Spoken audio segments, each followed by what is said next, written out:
He was always thinking of his education and the chance that he might get into a college. He'd heard from somewhere that Iowa might offer him an opportunity, and so he drifted out to Iowa and landed in the town of Winterset, Iowa, in Madison County, where they have those bridges. They were there then, too. It's great to be here in Winterset. I'm going to all three places that Carver lived in, Iowa and Winterset and Indianola especially, were very kind to him. This was the first place he landed. He befriended a couple named the Milhollins who made the connection to Simpson College in Indianola, where he got in and got into an art class. Now, art was his great desire in life. And he had 9 months of relative bliss. Things were very good.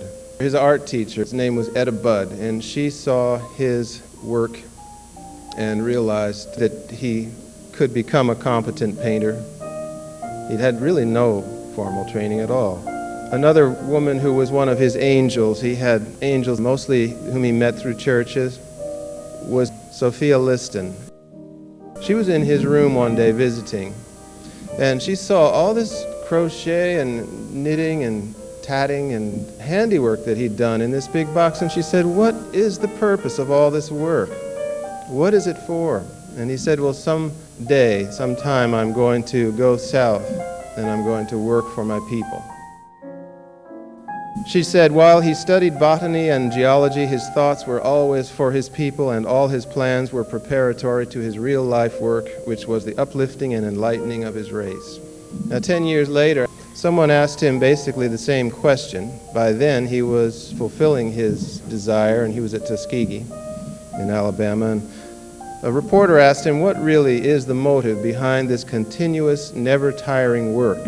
And he gave that man the larger answer, which is, well, someday I will have to leave this world, and when that day comes, I want to feel that I have an excuse for having lived in it.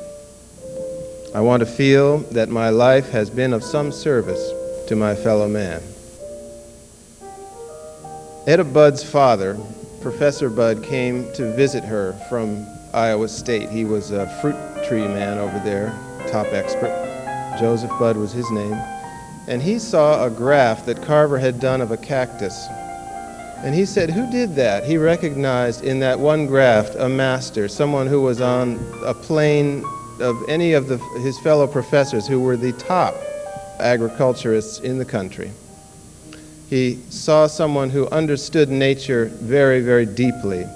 He and his daughter realized that Carver was going to be able to serve his people a lot more effectively through agriculture and horticulture and nature study than through being a painter.